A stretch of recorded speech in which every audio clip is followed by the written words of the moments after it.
ನಾಳೆ ಅಂದ್ರೆ 26/3/2026 ಸಾಯಂಕಾಲ 4 ಗಂಟೆಯಿಂದ ರಾಮನವಮಿ ಪ್ರಯುಕ್ತ ನಗರದಲ್ಲಿ ರಾಮನವಮಿ ಆಚರಣೆಯನ್ನು ಮಾಡ್ತಾ ಇದ್ದಾರೆ. ರಾಮನವಮಿಯಲ್ಲಿ ಆಚರಣೆ ಮಾಡಲು ಎಲ್ಲರೂ ಭಾಗವಹಿಸಿ ತುಂಬಾ ವಿಜೃಂಭಣೆಯಿಂದ ಆಚರಣೆ ಮಾಡ್ತಾ ಇರೋದು ನಮ್ಗೆ ತಿಳಿದು ಬಂದಿದೆ.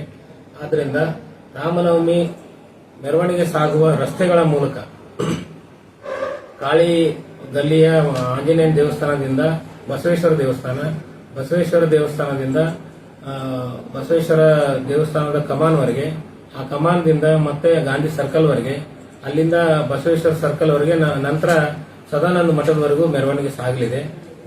ಮೆರವಣಿಗೆ ಸಾಗುವ ರಸ್ತೆಯ ಉದ್ದಕ್ಕೂ ಎರಡೂ ಬದಿಯಲ್ಲಿ ಚರಂಡಿಗಳ ಸ್ವಚ್ಛತೆ, ರಸ್ತೆಗಳ ಸ್ವಚ್ಛತೆ ಎಲ್ಲವನ್ನೂ ಕೂಡ ನಗರಸಭೆಯಿಂದ ಕ್ರಮ ಕೈಗೊಳ್ಳಲಾಗಿದೆ ಮತ್ತು ಸೂಚನೆಯನ್ನು ನೀಡಲಾಗಿದೆ. ನಮ್ಮೂರಲ್ಲಿ ಈಗ ಸದ್ಯ ಪ್ರೆಸೆಂಟ್ ಅಲ್ಲಿ ಕೆಲಸ ಮಾಡ್ತಾ ಇದ್ದಾರೆ. ಮತ್ತೆ ಸೂಕ್ತವಾದಂತಹ ಎಲ್ಲ ಪೌಡರ್ ಸಿಂಪಡಣೆ ಮಾಡುವಂತದ್ದು ಅದನ್ನೆಲ್ಲ ನಾವು ಮಾಡ್ತಾ ಇದ್ದೀವಿ.